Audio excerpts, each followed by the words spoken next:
हत्या हुई है और बहुत ही निर्मम तरीके से हत्या को अंजाम दिया गया है।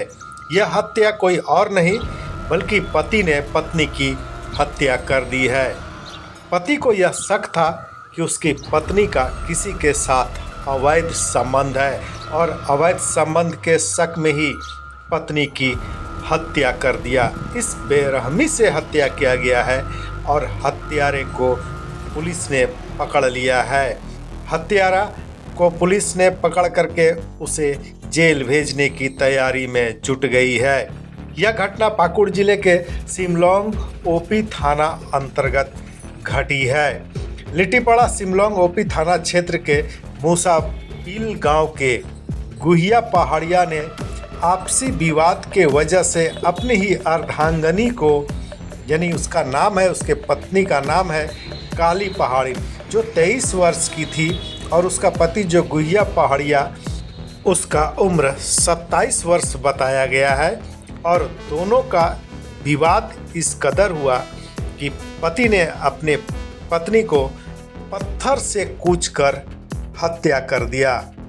केवल कूचकर हत्या ही नहीं किया बल्कि पत्थर से उसका पेट भी फाड़ दिया। पेट फाड़ते ही उसकी घटना स्थल पर मौत हो गई।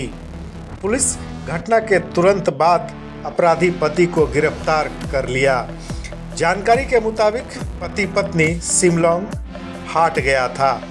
हाट से घर वापस लौट रहा था और वापस लौटने के क्रम में डमरू नदी के किनारे किसी बात को लेकर के दोनों के बीच विवाद हुआ।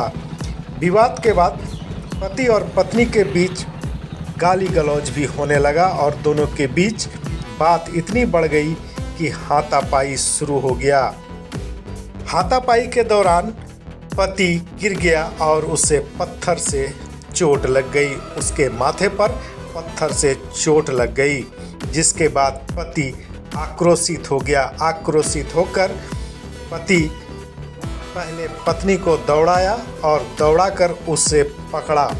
पकड़ने के बाद बगल में रखा हुआ पत्थर उसके सर पर मार दिया, जिसके कारण वह लहूलुहान हो गई। बाद में पत्थर से ही उसके पेट को भी चीर दिया, जिसके बाद उसकी मौत घटना स्थल पर ही हो गई। पुलिस ने पति को गिरफ्तार कर लिया है और पूछताछ के दौरान पति पूरी कहानी पुलिस को बताया। इधर थाना प्रभारी ने बताया कि मामले की छानबीन करते हुए आरोपी को गिरफ्तार कर लिया गया है। सबको पोस्टमार्टम के लिए पाकुड़ सदर अस्पताल भेज दिया गया है। एक बड़ी घटना है और एक छोटा सा विवाद, और इसके बाद शक, और शक के बाद हत्या। पत्नी पर शक था कि उसका किसी के साथ अवैध संबंध है, जिसके कारण पति से झगड़ा करता है और यही हत्या का वजह बन गया, जैसा कि पुलिस सूत्रों ने इसकी जानकारी दी है। बने रहिए मेरे साथ, देखते रहिए कुंदन ऑल पॉइंट। बहुत बहुत शुक्रिया।